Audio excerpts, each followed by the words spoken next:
Hey everyone, welcome to LAUMAX'S Allegedly. I'm Nico, and I'm here with my co-host Lisa. Hi, Nico. How's it going? I'm great, Lisa. So, everyone, we appreciate a like and subscribe to our channel so that we can continue to research and explore more information on getting peace and justice for those victims that were lost or taken due to crime.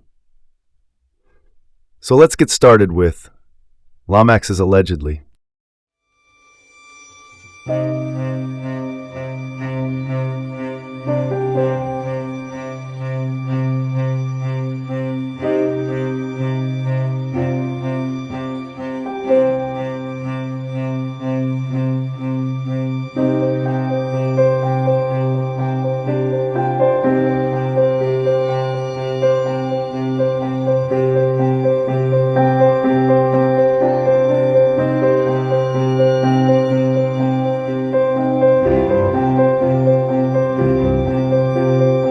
Nico, this story that we are here to talk about is out of Nashville, Tennessee, and Keiona Wilson was her name.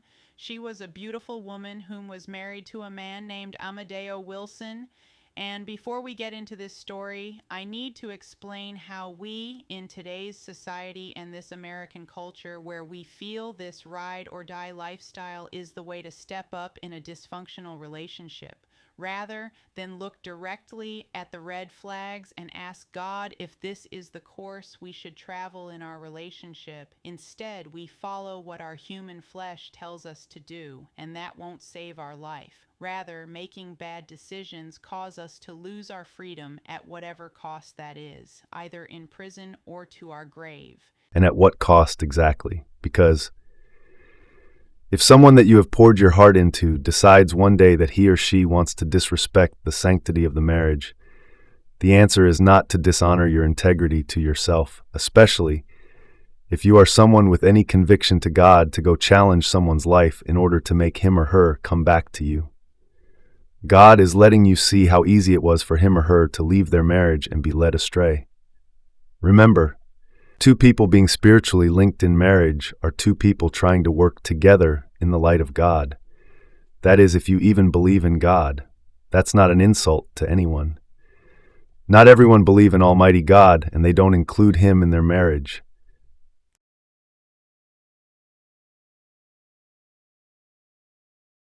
Yes, Nico.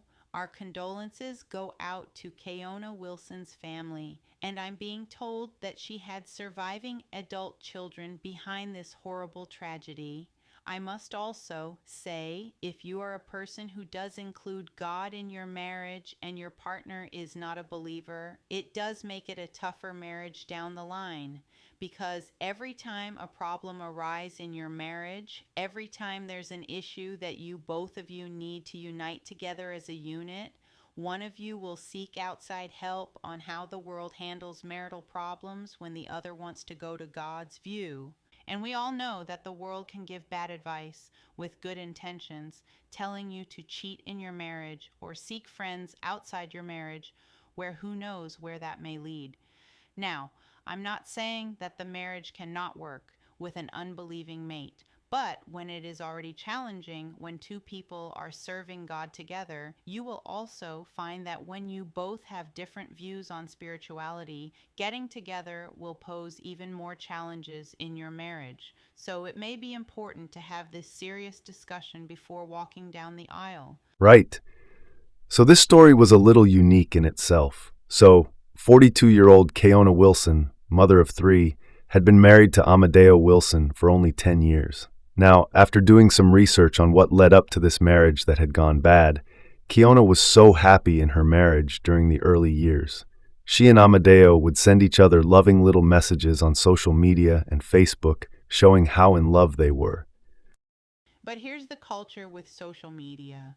While they were showing those loving messages, heart emojis, and pictures where they were posing together and hugging, they were actually having some deep rooted problems in their marriage.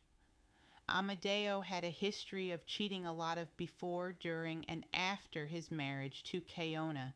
And it is possible that Keiona knew of the cheating before the marriage, but it is known that she was full aware during their marriage that he was a cheater. Her having love for her husband, Keiona wanted to save their marriage. She was acting the way any woman would act in the way of trying to save or protect in their relationship. Amadeo was considered to be a serial cheater. This didn't start in his marriage. This was a part of all of his relationships. Amadeo was involved with multiple women, and one of those women had a criminal history. Her name was Keiona Greer, and whether or not he was aware of her criminal record, because of his infidelity, Amadeo had put his wife in harm's way with this woman.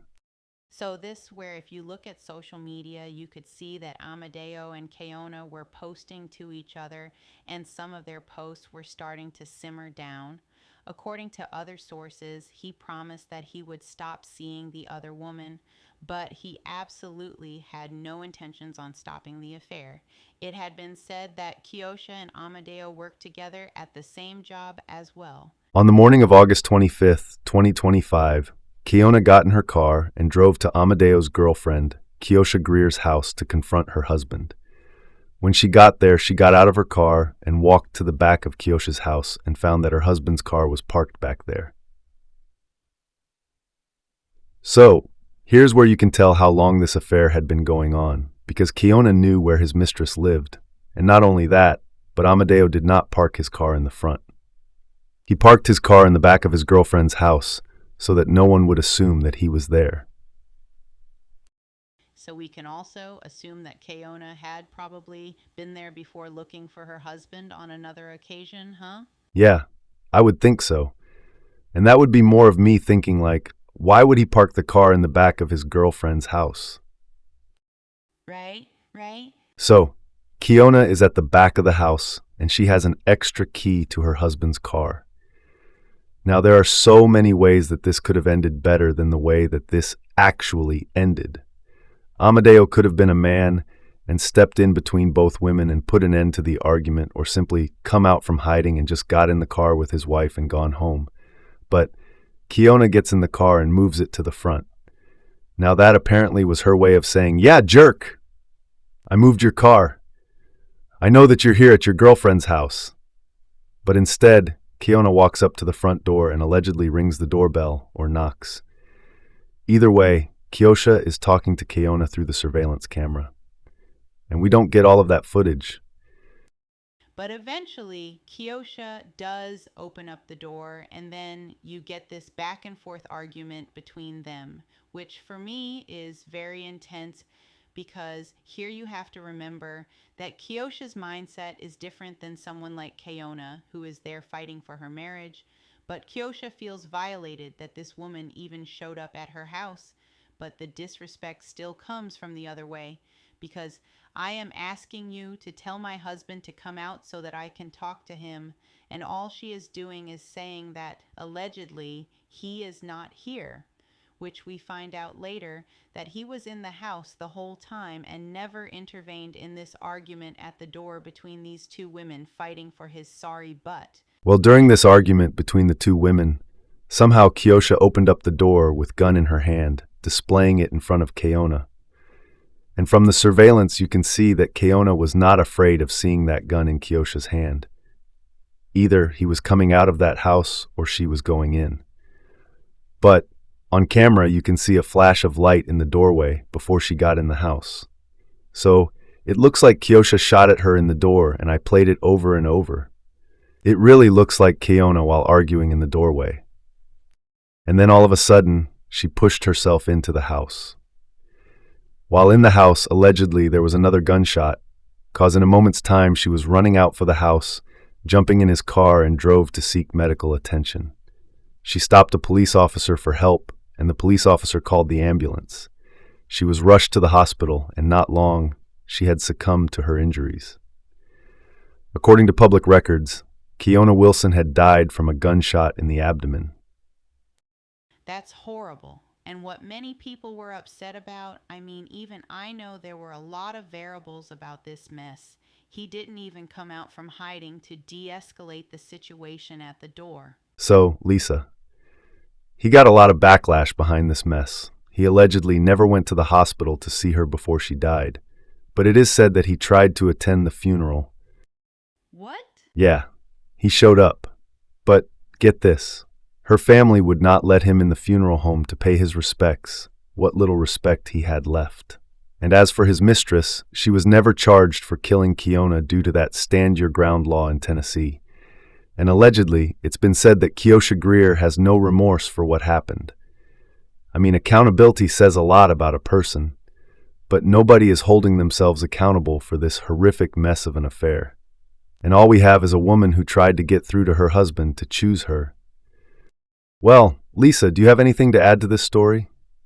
Nothing really, other than to say, choosing to want someone who is not available and whom is married, ladies, there is no future in that. Remember, you are also taking part in the ruining of that cheating man's marriage. When you know better, you do better. Be safe, everyone. Yes, Lisa. I couldn't have said it better myself. This is Nico, and it's great to have Lisa, my co-host. Welcome to LAUMAX'S Allegedly podcast. Thank you for listening, and good night.